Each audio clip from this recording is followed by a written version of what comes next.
Okay, ТиДжей, Алджэмейн, been over the rules in the back, you know exactly what I expect. Keep yourself protected, and when I tell you to stop, you stop. If you want to touch, now's the time. God bless.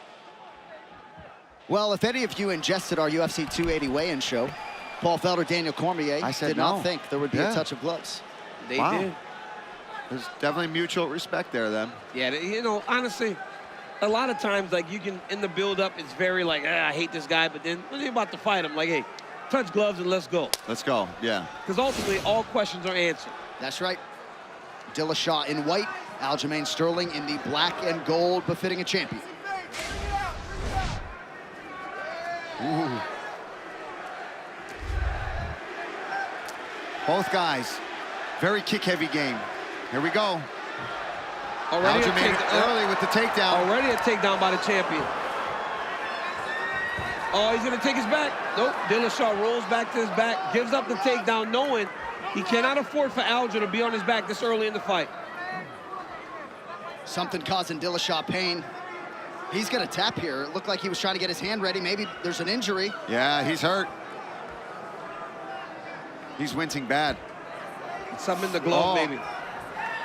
Maybe a dislocation. Looked like he was trying to pop his shoulder out at some point. Oh, man. That would suck so bad. Well, one thing that's undeniable about ТиДжей Диллашоу, if you look at his last fight and most every other, the heart, the toughness, fought through injury. We're looking at a replay on our ISO monitor. Oh, look at his shoulders. Collarbone look like, I don't know. That would suck if that is the end of this fight, knowing what it's meant to Dillashaw. Dillashaw having a hard time defending because he's trying to maybe get some of the pain away from that left arm. Aljamain landing some big shots here from the top. And Aljo looks big in there right now, man. Oh, guys, this is not good. Big ground and pound. Aljo's hammering away here. It looked like Dillashaw's not using the left arm.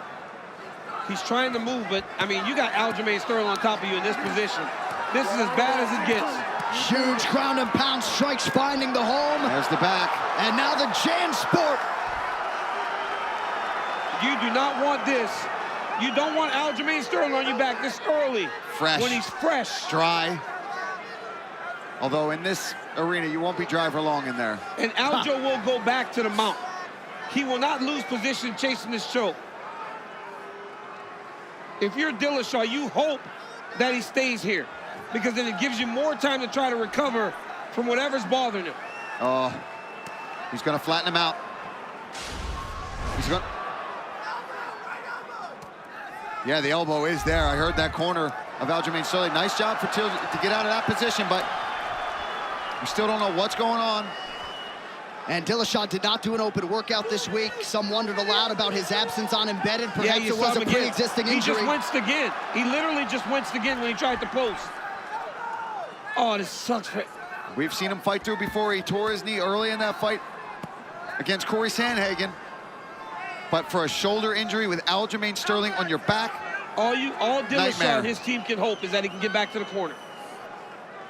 That's all they can do, is hope that he can get back to the corner. And Aljo's doing exactly what he needs to. Keep landing the punches, keep chasing the back, and keep working. Separate yourself from him as much as you can in round one. Nice little short shots here from Sterling.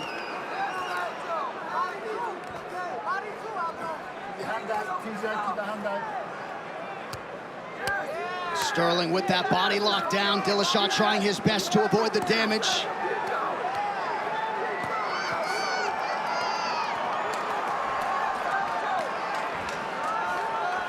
Man, Aljamain just does not let you go anywhere. No, yeah. He slammed him against the side on that arm. It's the left shoulder of Dillashaw. And now Aljo has control of that wrist. Let it go. Under a minute to go in the round. Remarkably, Dillashaw still alive. Wow. Oh, it's his shoulder. It's out. Yeah, it's his shoulder. You can see it. You can see his shoulders out. Perhaps if he can get to the stool, they can pop it back in, but...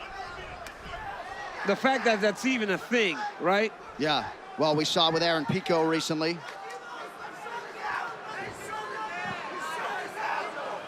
Yeah, you hear the corner of Sterling yelling his shoulders out. Yeah. TJ told me on Thursday we were supposed to talk, and after the fighter meeting, he goes, hey, I want to talk to you about something. I didn't want to say it in front of everybody, but I never got back to him. I wonder if maybe he was going to tell me he was dealing with something like this. He didn't do open workouts. He's been, hidden away a bit this week, and, we didn't know what it was. Was it weight cut? Was it maybe he just doesn't want to be distracted? Now we know possibly could have been a bit of an injury. How's he even still in this? All right, so Dillashaw will get back to the stool. I want to see the shoulder. Yes, sir. Yes, sir. You see him kind of massaging it, trying to pop it back. He was telling me in the back there's some problem with dislocation. Please check it. Tell me he's good, though. Good. Jason. Did it go back? Jason. It's back in. It went back in, Yeah, huh? I saw it go back in. Yep. Oh, good. It can actually go back in. Dwayne Ludwig, he massaged his shoulder enough so it could relax and pop back into Pop place. back into place.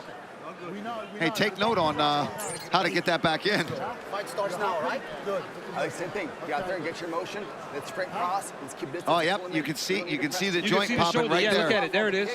And Mark Goddard appeared to confirm that he was alerted to this before the fight in the back. I'm being told Dillashaw didn't do any mitt work in the locker room or anything. So all indications are, while we're not trying to take anything away from Sterling's first round, Dillashaw had a dislocation prior to the fight. It went back in. All right, so we'll see how long Dillashaw can last. There's still problems even when it goes back in. Things tear, things are sore. It's going to be hurting him now. The adrenaline for him right now is going to be through the roof. So hopefully he can at least fight through it for the fight. But what resolve by Dillashaw. Oh, and he kicks it. What a smart move there from Sterling. Again, keep doing it. Oh, he stay might on that shoulder. He's going to try to pop it back out. If you're Aljo, you stay on that shoulder, man. Oh, yeah.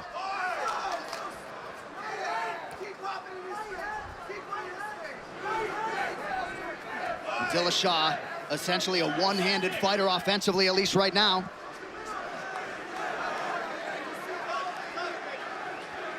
I cannot believe he made it.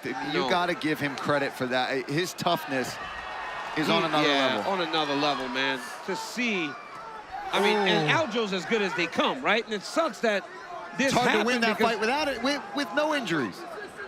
Yeah, see, so it sucks because that becomes the story. But the reality is, for ТиДжей Диллашоу, how do you get up whenever Aljamain's on you? You can barely use the left arm. What you got to do is get to your right side and start to try to shove him away. You got to stay as far away from that left side as you can. And durability is a part of the sport. Yeah. Right? Getting through training camp, getting to fight night, getting through it, right? So in terms of Aljamain Sterling and his attack, right, how do you proceed? You hammer that shoulder on the feet whenever you can. You throw kicks, which could jam the shoulder, which if he goes to block, he might not even have the arm up fully. I would do head kicks. And on the ground, obviously, he knows which shoulder it is. Wow. The fact that he's even surviving down here. But yeah, you just make him grapple. You make him use it. If I'm Aljamain Sterling, I'm doing exactly this. I would start to wrench at that arm. If he could find the Kimura, I'd find the Kimura on the left arm. I'd find the Kimura on the left arm and start trying to attack that shoulder. It's hard to call the fight while hearkening back to our fighter meeting, and Dillashaw seemingly defeated for no reason, and just a very interesting backdrop to this one as we come up on 3 minutes to go here in round 2. Yeah, but you're inside the octagon, right? And TJ understood that he was hurt, and he chose to go out there. So all Aljamain can do is continue to fight and try to retain his championship. Knees there for, Darce. Dillashaw able to get out. It's out.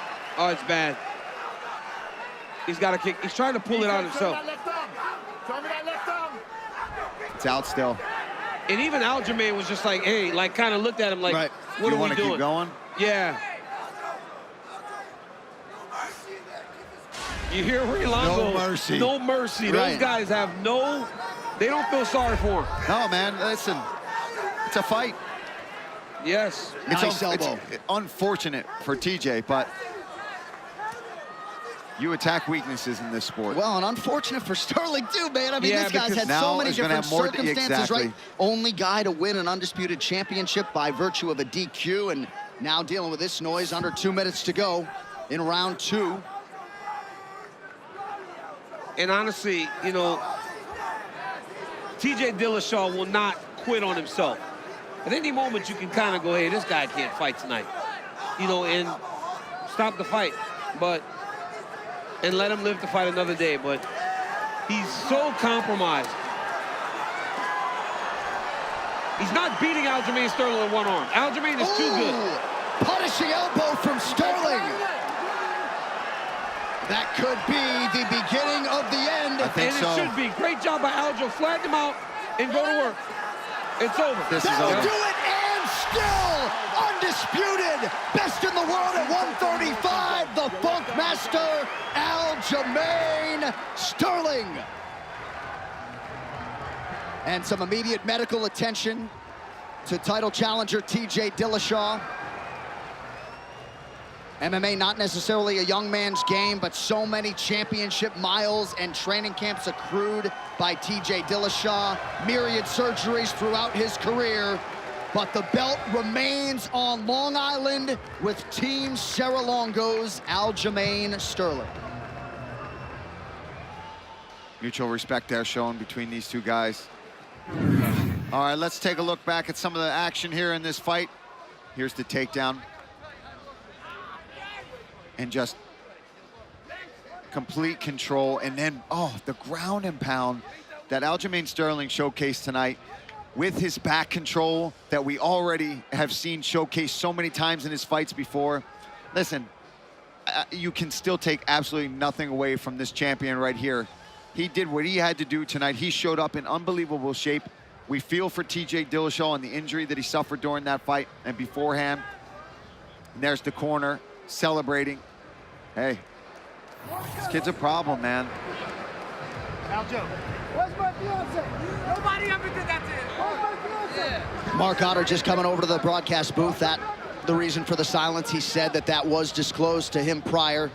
Kept popping in and out.